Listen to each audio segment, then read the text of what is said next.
Happy Hump Day, everybody. Welcome to another Workshop Wednesday. Today we're going over my film kit.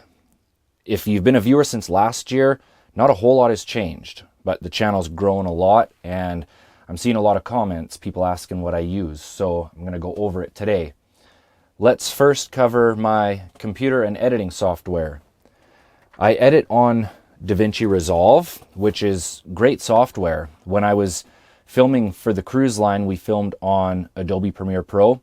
Really great software, but once they went cloud-based, I didn't have the Starlink at the time, so I had to make the transition into DaVinci Resolve, and I've been very happy with it, so I've stuck with it.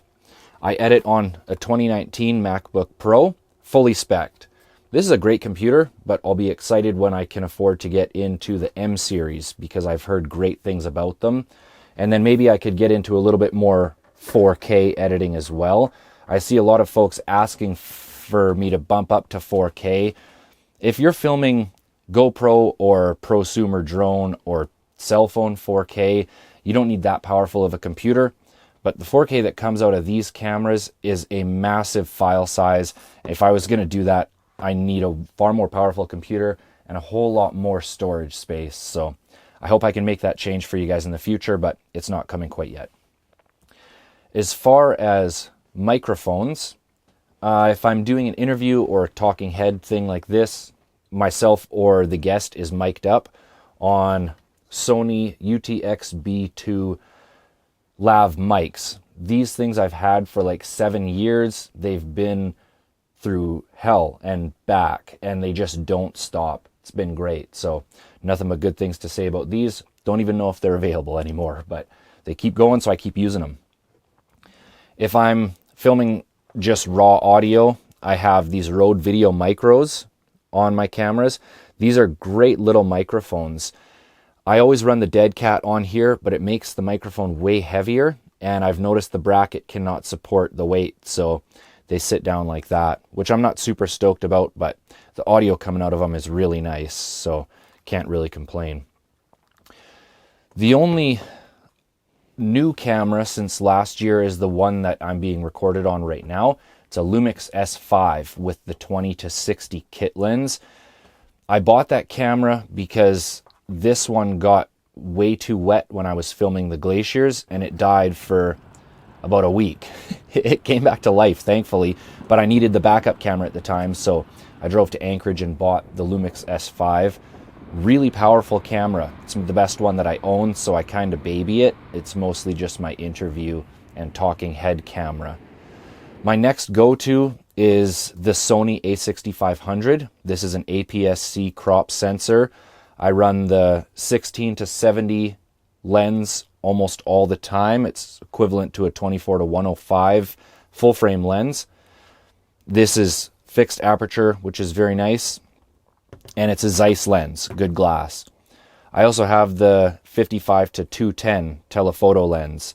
This one I don't use quite as much, but it's always with me for the times that I need it. Also Zeiss, nice glass. Both of these lenses are image stabilized. The camera itself is also image stabilized. Very happy with it, just not as durable as I need it to be in the weather, but that's okay. It came back to life, so I can't complain. This was the first real camera that I purchased. This is a Lumix GH4, kind of the predecessor to the one that you guys are on right now. This is an absolute tank, bulletproof camera. I abuse the crap out of it because it's so old and outdated. It doesn't really matter if it dies. I hope it doesn't ever die because it just does such a good job. This is the one that goes on the tripod in the boat, and it gets covered in ocean water and rain and cold and heat and everything, and it just keeps going. I have a super cheapy lens on here, 18-60, same as the one that you guys are on right now pretty much. It's not fixed aperture, so I lose, I think, 2 stops when I zoom in, which is a real bummer, but just can't justify spending more money on a lens when I'm making this one work just fine. So those are what I film most of my B-roll on. The Sony is the camera that goes on this slider. This is another addition that I bought throughout the build series just because I wanted to add a little bit more of a cinematic feel to those stuck in the shop videos. But it's been a huge asset to me as a solo traveler now in the adventure videos. It's a bunch more work to set this thing up and then go hike past it or drive past it or whatever, but it just makes awesome shots. And the Sony is what I'm running on this slider. It can handle a heavier camera, but this is just my favorite one to shoot with. And this is what I film all those shots that you can see some lateral motion. Really nice cinematic addition to the channel, I think.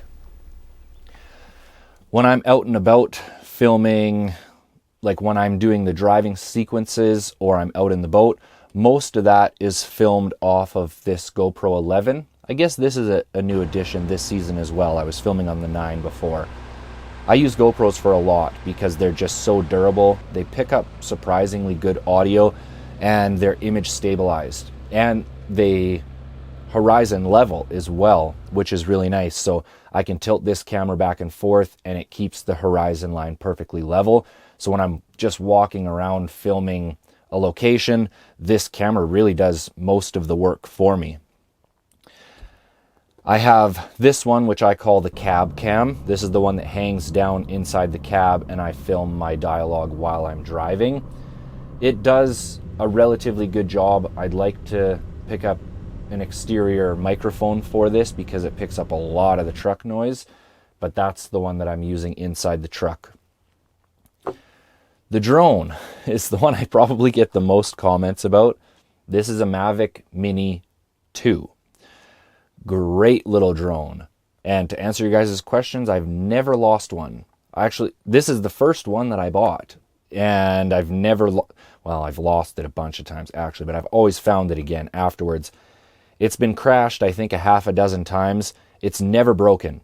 I stepped on one of the propellers one time when I was in Mexico and I broke the propeller. It came with a bunch of spares. So that thing's been awesome. It is quite limited when you're in windy conditions. Other than that, I cannot complain about this thing. Great battery life, great distance, and contrary to what I've heard everyone else say, great durability.